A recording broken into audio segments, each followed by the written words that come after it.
Et donc on s'en doutait, verdict sans surprise hier soir de la Fed qui n'a pas touché assez tôt.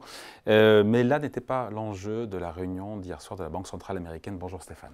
Bonjour David. Stéphane Déo, Senior Portfolio Manager chez Eleva Capital. Il faut dire que juste avant dans la journée, on a eu l'indice des prix à la consommation sur le mois de mai qui s'est stabilisé. Qui était même bien. Oui, qui était bien. Stabilisé sur un mois et sur un an. Ça ralentit à 3,3%. Ça va dans le bon sens. Quelque part, c'est une bonne nouvelle pour les marchés. Ça permet à la Fed d'être un peu soulagée, j'ai envie de dire, par le chemin que prend l'inflation qui, après plusieurs mois où c'est reparti un peu à la hausse, là, ben voilà, ça se calme. Oui, complètement. Alors j'ai un peu décortiqué les chiffres, évidemment, c'est mon travail. Oui, il bosse un peu lui. Hein. Ah ouais, oui, c'est la vie. Il faut élever le niveau. Bon, pardon, allez. Donc, qu'est-ce qu'ils disent les chiffres alors? Ils disent qu'effectivement, l'inflation ralentit dans beaucoup de secteurs. Donc, en fait, il n'y a pas, si vous voulez, un gremlin ou une chose bizarre qui a tiré les prix à la baisse et qui est quelque chose de temporaire. Et qui masque, c'est pas l'arbre qui masque la forêt. On a vraiment l'impression qu'il y a effectivement un ralentissement.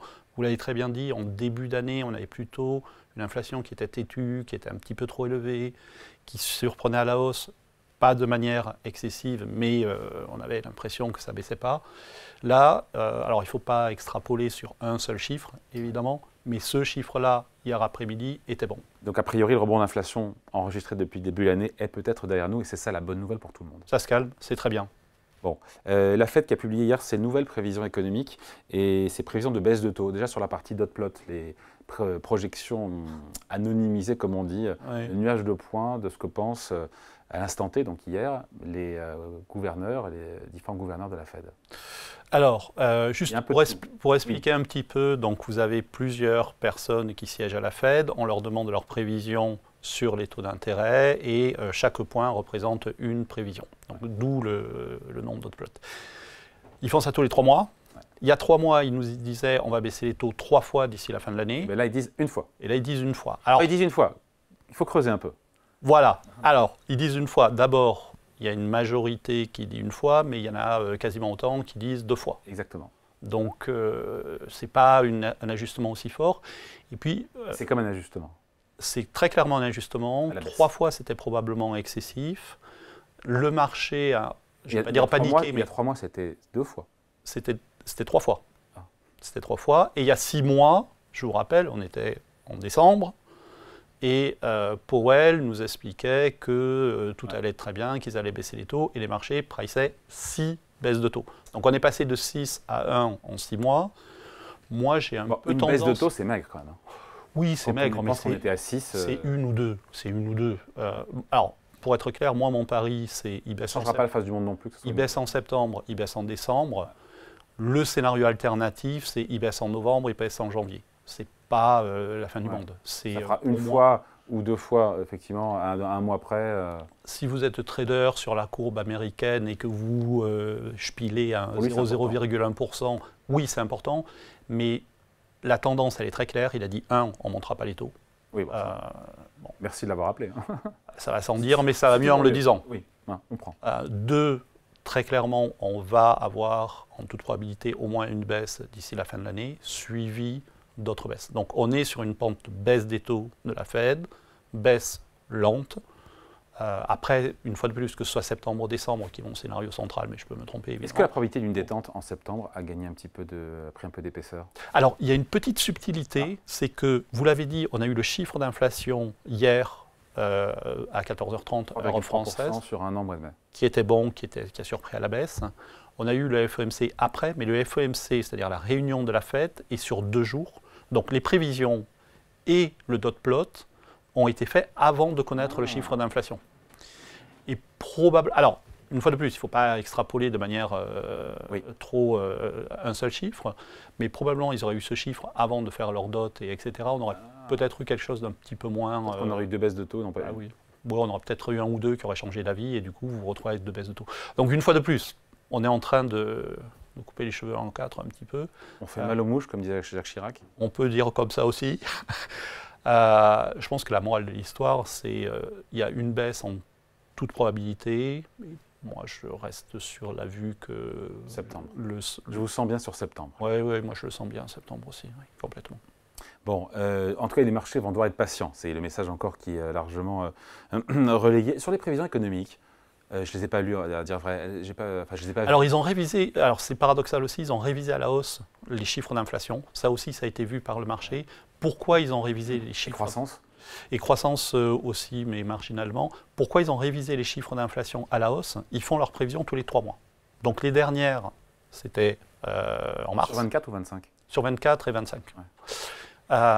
Donc, en 3 mois, qu'est-ce qui s'est passé? Vous l'avez dit, les chiffres d'inflation ont plutôt surpris à la hausse. Donc, ils ont été obligés de prendre cette information en compte et donc, ils ont révisé à la hausse leurs chiffres d'inflation. Mais ce qui est important, c'est que vous voyez, ce n'est pas une révision qui nous dit l'inflation va remonter, c'est une révision qui nous dit on s'est trompé sur les 3 mois qui ont précédé et donc, on est obligé de prendre ça en compte et donc, on révise un petit peu à la hausse. Ils prévoient quoi d'ailleurs sur 24 et 25 en inflation? Alors, sur 24, c'est 2,8, lui qui a bien, bon. Lui qui a soi-disant travaillé. Hein, oui, mais... il a tout décortiqué. Hein. Non, sur 25, je me souviens pas du chiffre exact, mais on revient très proche de 2%. Et je vous rappelle, l'objectif de la Fed, c'est d'être autour de 2%, donc on ne doit pas être pile poil à 2 avant de baisser les taux. Bon, en gros, dans les 6 mois, il y a 1 ou 2 baisses de taux, que ce soit septembre et novembre-décembre, ou novembre-décembre et janvier, etc. Voilà, ça. Après, on finit là-dessus, juste Stéphane. L'économie américaine, elle se porte comment? Parce qu'elle envoie quand même des signaux contradictoires. On a eu le PIB au premier trimestre qui a été réduit de plus de moitié, 1,3%, c'est ça? C'est pas mal. Oui, vu d'ici, c'est sûr que c'est pas mal, c'est clair. En plus, Après, c'est un rythme annualisé, il ne faut pas oublier que c'est pas... on ne la fait pas, moi. Et puis ensuite, les créations d'emplois, elles sont toujours vigoureuses. Donc, il y a des signaux contradictoires. Comment est-ce qu'on analyse aujourd'hui, en spontané, l'économie américaine, au moment où on se parle de manière un peu simpliste, si vous regardez la croissance l'année dernière, on était à peu près à 2,5 par trimestre. Là, le consensus nous dit 1,5 par trimestre sur 2024. Donc, il y a très clairement un tassement de la croissance. On voit la conso. Sans que ça se voit sur... Alors, on le voit sur la conso. La consommation, on voit des signes effectivement de faiblesse. On a eu, vous l'avez dit, un chiffre de création d'emplois qui était bon ce mois-ci, mais le précédent était mauvais. Donc on voit des choses qui ralentissent. Je pense, pour être honnête, je pense qu'il n'y a plus vraiment de gros débats chez les économistes. Ouais. En octobre, il y avait des gens qui vous disaient c'est la fin du monde, catastrophe, etc. Et des gens qui Donc ça ralentit gentiment. Là, tout le monde est d'accord pour dire que ça ralentit gentiment. Et l'inflation va suivre, et donc les baisses de taux vont arriver. Voilà. Et quand ça ralentit gentiment, vous avez ce que vous avez décrit, c'est-à-dire des chiffres qui tiennent, d'autres chiffres qui sont un petit peu décevants. Et donc, en moyenne, on a quelque chose de médiocre. Mais médiocre, ça veut dire qu'il n'y a pas de récession. Et c'est ça le message principal. C'est-à-dire que les grosses baisses de taux, et c'est valable aussi en zone euro, et on finit là-dessus, sont pour 2025. Les grosses, plus grosses qu'en 2024, je veux dire. Alors, on est très bon sur les marchés financiers à faire du copier-coller des cycles précédents. Quand la Fed ou la BCE baissaient leurs taux, c'est qu'il y avait une crise économique. Là, ce n'est pas du tout la même histoire. Il a raison. Hein. Ce n'est pas une crise économique. C'est une inflation. On a mis des taux parce que l'inflation était à 10%. Si elle revient à 2, on n'a plus besoin d'avoir des taux aussi élevés.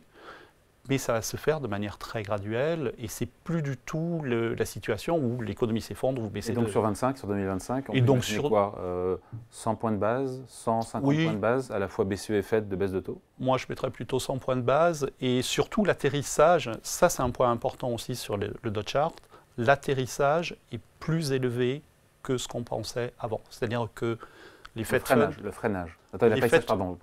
L'atterrissage des taux directeurs. Pardon, oui. On sera plus proche de 3%. Ah oui. Donc on ne revient pas du tout dans le scénario de taux zéro qu'on a connu depuis. Ça, pour l'instant, c'est vrai. Voilà. Et ça, c'est un point qui est très important parce que du coup, vous restez dans un environnement avec des taux qui sont soutenus. Allez, merci beaucoup. Explication signée Stéphane Déo, Senior Portfolio Manager chez Eleva Capital. Merci, Stephen.